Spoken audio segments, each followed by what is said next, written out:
Hello दोस्तों, स्वागत है आपका अपने यूट्यूब चैनल मैथ्स माध्यम में। आशा करता हूँ आप एकदम बढ़िया होंगे और अपनी जो पढ़ाई है उसको बड़े अच्छे तरीके से कर रहे होंगे। तो दोस्तों, डेली की तरह आज मैं लेकर के आया हूँ आपके लिए जीएस के बेस्ट 20 क्वेश्चन जो कि प्रीवियस ईयर की परीक्षाओं में पूछे जा चुके हैं और आने वाली परीक्षाओं में भी पूछे जाएंगे। तो दोस्तों, आज हम करेंगे अपना सेट नंबर 19। दोस्तों, हम इसमें जो है पिछले 18 शिफ्ट हैं जो एसएससी जीडी में पूछी गई हैं उनको कर चुके हैं। आज हम करेंगे 24 फरवरी 2024 की 4th शिफ्ट को। तो बिना किसी देरी के हम करते हैं अपनी क्लास को स्टार्ट। ठीक है। पहला क्वेश्चन हमें दे रखा है कि निम्नलिखित में से किसने 1893 में शिकागो में विश्व धर्म संसद को संबोधित किया था।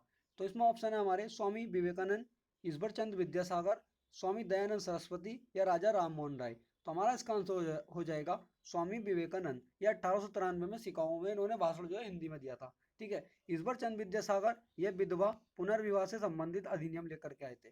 स्वामी दयानंद सरस्वती इन्होंने जो है 1875 में आर्य समाज की स्थापना की थी और इन्होंने एक बुक लिखी थी सत्यार्थ प्रकाश। और उसमें इन्होंने कहा था, एक नारा दिया था, गो बैक टू वेदास, यानी कि वेदों की ओर लौटो। राजा राम मोहन राय ये 1829 में सती प्रथा से संबंधित एक अधिनियम लाए थे और इन्होंने 1829 में सती प्रथा को समाप्त किया था।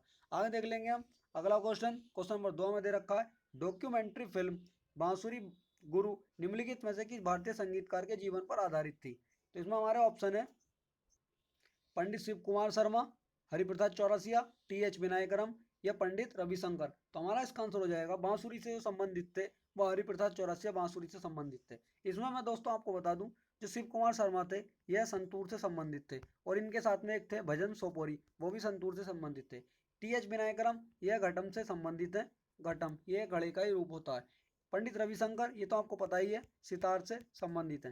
ठीक है। आगे देख लेंगे हम अगला क्वेश्चन नंबर 3 में दे रखा है, बैंक दर में कमी मुद्रा आपूर्ति में डैश डैश कर सकती है। तो यदि हम बैंक दर में कमी कर देते हैं तो मुद्रा आपूर्ति पर क्या प्रभाव पड़ेगा, देख लेंगे हम। ऑप्शन है हमारे वृद्धि होगी, कमी, बराबरी या कोई प्रभाव नहीं पड़ेगा। तो इसमें जो है यदि हम बैंक दर में कमी करेंगे तो जो है मुद्रा आपूर्ति में हमारी वृद्धि होगी। ठीक है। आगे देख लेते हैं आज की क्लास का अगला क्वेश्चन। भारत अपनी लगभग डैश डैश भूमि सीमा अफगानिस्तान के साथ साझा करता है, यानी कि भारत जो है अफगानिस्तान के साथ कितनी सीमा अपनी साझा करता है। तो दोस्तों, इसमें जो है एक हमसे क्वेश्चन पूछ लेता है कि अफगानिस्तान भारत की किस दिशा में है। तो हमारा इसका आंसर हो जाएगा, यह है उत्तर पश्चिम दिशा में है भारत के अफगानिस्तान, और इसकी सीमा जो है भारत से 106 किलोमीटर लगती है और ये सबसे छोटी सीमा है। और भारत की जो सबसे ज़्यादा सीमा लगती है वो बांग्लादेश से 40-96 किलोमीटर लगती है। दोस्तों, भारत के जो पड़ोसी देश हैं उनसे संबंधित मैं एक क्लास लेकर के आ रहा हूँ जो 10 मिनट की क्लास है। उसमें हम भारत के पड़ोसी देश को पूरी तरीके से उसमें कवर कर लेंगे। ठीक है। एक क्लास मैं आपको लेकर के आ चुका हूँ चाइना, उसमें मैंने चाइना को पूरा कवर कर लिया है। आगे जो नेक्स्ट वीडियो होगी वो एक देश पर ही संबंधित होगी जो भारत के पड़ोसी देश हैं 7 जिनसे भारत की स्थलीय सीमा लगती है, और 2 देश हैं हमारे जलीय सीमा, उनसे भारत की जो है मालदीव और श्रीलंका, इनसे भारत की जलीय सीमा लगती है। एक एक वीडियो में इन सबको कवर कर लेंगे, वीडियो ज़्यादा लंबी नहीं होती है। ठीक है। आगे चलते हैं हम नेक्स्ट क्वेश्चन देख लेंगे हम। क्वेश्चन नंबर 5, श्रीलंका भारत से पाक जलडमरू मध्य और डैश डैश द्वारा निर्मित समुद्र के एक संकीर्ण चैनल द्वारा अलग होता है। तो इसमें हम ऑप्शन दे रखे हैं खंबात की खाड़ी, जलडमरू मध्य की खाड़ी, कच्छ की खाड़ी या मन्नार की खाड़ी। तो हमारा इसका आंसर हो जाएगा यह मन्नार की खाड़ी।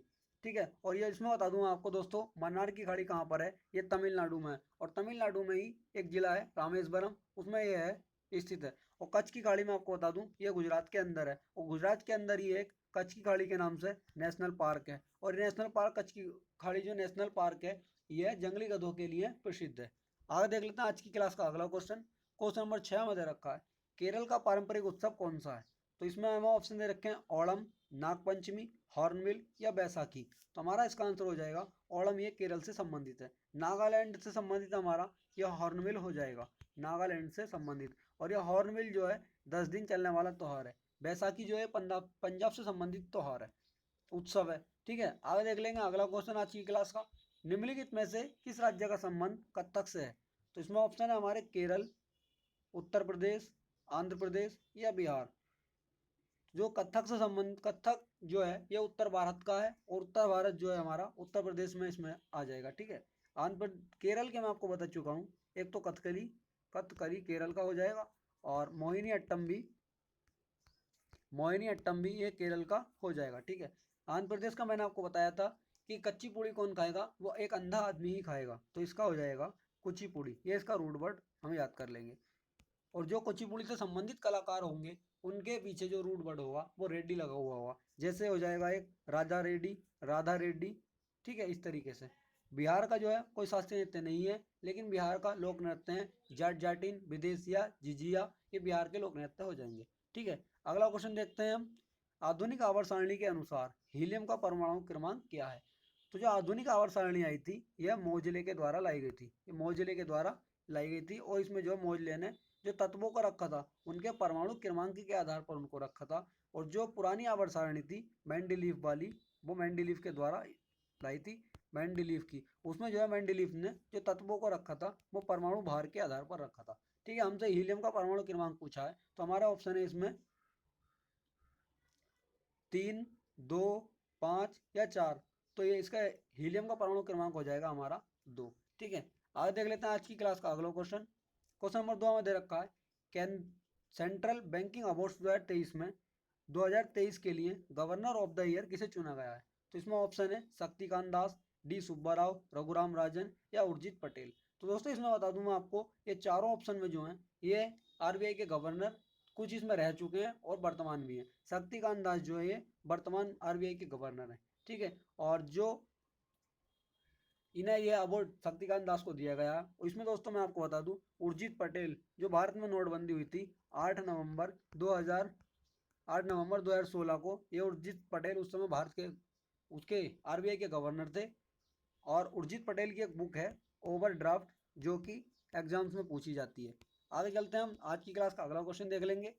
जून 2023 तक नागरिकों को उनके घरों से कानूनी सहायता प्राप्त करने के लिए बहुभाषी भारत कानूनी ऐप, कानूनी हेल्पलाइन किसने लॉन्च की? ऑप्शन है हमारे M N Venkatachaliah, T S Thakur, J S Khehar या एच एल दत्तू। तो हमारा इसका आंसर हो जाएगा एम एन वेंकट चलैया। ठीक है, आगे देख लेते हैं आज की क्लास का अगला क्वेश्चन। क्वेश्चन नंबर 11 हमें दे रखा है, निम्नलिखित में से कौन सा शब्द क्रिकेट से संबंधित नहीं है? दोस्तों ये कथन वाले शब्द हैं जो क्वेश्चन आते हैं हमारे। इसमें एक चीज को याद रखना कि इसमें नहीं शब्द हमारा दिया हुआ है या नहीं, क्योंकि हमारी जो गलती होती है हम नहीं को छोड़ देते हैं और डायरेक्ट क्वेश्चन हाँ में पूछ लेते हैं। तो हमें पहला कथन दे रखा है रन या ड्रिबलिंग। ठीक है, तो रन जो है ये क्रिकेट से संबंधित है, लेकिन ड्रिबलिंग क्रिकेट से संबंधित नहीं है। तो हमारा इसका हमसे पूछा क्या है? नहीं पूछा है, तो इसमें हो जाएगा आंसर केवल 2। ठीक है, अगला क्वेश्चन देख लेंगे। क्वेश्चन नंबर 12, भारतीय संविधान का अनुच्छेद 51A का सब क्लोज है निम्नलिखित में से किससे संबंधित है? तो ऑप्शन है हमारे देश की, पहला ऑप्शन हमें दे रखा है देश की रक्षा करना और आह्वान किए जाने पर राष्ट्र की सेवा करना। ऑप्शन बी है हमारी समग्र संस्कृति की विरासत को महत्व देना और संरक्षित करना, भारत की संप्रभुता, एकता और अखंडता को बनाए रखना और उसकी रक्षा करना। ऑप्शन डी है सार्वजनिक संपत्ति की रक्षा करना और हिंसा का त्याग करना। तो हमारा इसका आंसर हो जाएगा सार्वजनिक संपत्ति की रक्षा करना और हिंसा का त्याग करना। आगे देख लेंगे हम अगला क्वेश्चन। क्वेश्चन नंबर 13 हमें दे रखा है, भारत की निम्नलिखित में से किस पंचवर्षीय योजना ने अपना लक्षित विकास हासिल किया था? यानी कि जो ग्रोथ रेट रखी गई थी, टारगेट उसको किया गया था, उसको हासिल किया है। दोस्तों अगर आपने हमारी पंचवर्षीय योजना संबंधी क्लास नहीं देखी है तो उस क्लास को देख लेना, क्योंकि वो बिल्कुल डीप क्लास कराई गई है। उससे बाहर पंचवर्षीय योजना से एक भी क्वेश्चन जो एग्जाम में आएगा उससे बाहर नहीं जाएगा, क्योंकि उसमें 1 से 12 तक जो हमारे 3 पंचवर्षीय योजनाओं में 3 गैप हुए थे, 3 साल का और बाद में 2-2 साल के जो गैप हुए थे, उनको भी उसमें कवर किया है कि उन जो गैपों में क्या क्या हुआ था। और उसमें जो है 1960 के दशक की हरित क्रांति को भी कवर किया है। तो इसमें देख लेंगे हम 10वीं, 11वीं, 8वीं या 9वीं। तो हमारा आंसर हो जाएगा इसमें यह 8वीं योजना थी। ठीक है, और यह सबसे सफल योजना रही थी। आगे देख लेंगे हम अगला क्वेश्चन। क्वेश्चन नंबर 14 में दे रखा है, प्रधानमंत्री श्री नरेंद्र मोदी की अध्यक्षता में आर्थिक मामलों की मंडलीय समिति ने 2023 में डैश डैश की अवधि के लिए 13,000 करोड़ रुपए के वित्तीय परिव्यय के साथ एक नई केंद्रीय योजना पीएम विश्वकर्मा योजना को मंजूरी दी थी। एक क्वेश्चन यहाँ से बन जाता है, हमसे पूछ लेता है एग्जाम्स में, योजनाएं काफी पूछी जाती हैं कि पीएम विश्वकर्मा योजना की शुरुआत कब हुई थी? तो हमारा इसका आंसर हो जाएगा ये 2019 में शुरुआत की थी। हमसे पूछा है कि जो अवधि रखी गई थी इसमें परिव्यय के लिए वो कितनी रखी गई थी? तो ऑप्शन है हमारे इसमें 5 वर्ष, 7, 10 या 6 वर्ष। तो हमारा इसका आंसर हो जाएगा ये 5 वर्ष के परिव्यय के लिए अवधि रखी गई थी। आगे चलते हैं अगला क्वेश्चन देख लेंगे। भारत में सर्वोच्च न्यायालय के न्यायाधीशों का वेतन डैश डैश द्वारा निर्धारित किया जाता है। तो ऑप्शन है हमारे इसमें संसद, प्रधानमंत्री, राष्ट्रपति या मुख्य न्यायाधीश। तो हमारा इसका आंसर हो जाएगा यह संसद के द्वारा इनके वेतन को निर्धारित किया जाता है। इसमें बता दूं मैं आपको, जो सर्वोच्च न्यायालय के न्यायाधीश हैं उनका वेतन 2,50,000 रुपये है। ठीक है, 2,50,000। और जो भारत के मुख्य न्यायाधीश हैं सर्वोच्च न्यायालय के, उनका वेतन 2,80,000 रुपये है। आगे देख लेते हैं अगला क्वेश्चन आज की क्लास का। क्वेश्चन नंबर 16 में दे रखा है, निम्नलिखित में से कौन चंद्रगुप्त प्रथम की पत्नी थी? तो ऑप्शन है हमारे कुमार देवी, कन्या देवी, कन्याकुमारी या कुमारी कन्या। तो हमारा इसका आंसर हो जाएगा कुमार देवी जो है चंद्रगुप्त प्रथम की यह पत्नी थी। आगे चलते हैं, आज की क्लास का अगला क्वेश्चन हम देख लेंगे। क्वेश्चन नंबर 17 दे रखा है हमें, भारत ने दूसरे एशियाई खेलों की मेजबानी किस वर्ष की थी? तो इसमें भारत ने जब दूसरी बार खेलों की मेजबानी की एशियाई खेलों की, तो पहली बार भारत ने कब की थी? तो भारत ने पहली बार 1951 में की थी, और यह पहले ही हुए थे, और ये भारत की नई दिल्ली के अंदर हुए थे। नई दिल्ली में पहले ही हुए थे। और तो दूसरे वाले कब हुए थे देख लेंगे, 1980, 1978, 1999 या 1982। तो ये दूसरी बार भारत में 1982 में हुए थे, और पहले 1951 में हुए थे, और भारत से इनकी शुरुआत हुई थी। ठीक है, आगे देख लेंगे अगला क्वेश्चन हमारा, फ्री थ्रो डैश डैश का खेल शब्द है, यानी कि फ्री थ्रो शब्द जो है यह किस खेल से संबंधित है? तो ऑप्शन है हमारे बास्केटबॉल, फुटबॉल, बैडमिंटन या क्रिकेट। तो हमारा इसका आंसर हो जाएगा यह फुटबॉल, बास्केटबॉल से संबंधित फ्री थ्रो ये शब्द है। ठीक है, आगे देख लेंगे आज की क्लास का अगला क्वेश्चन।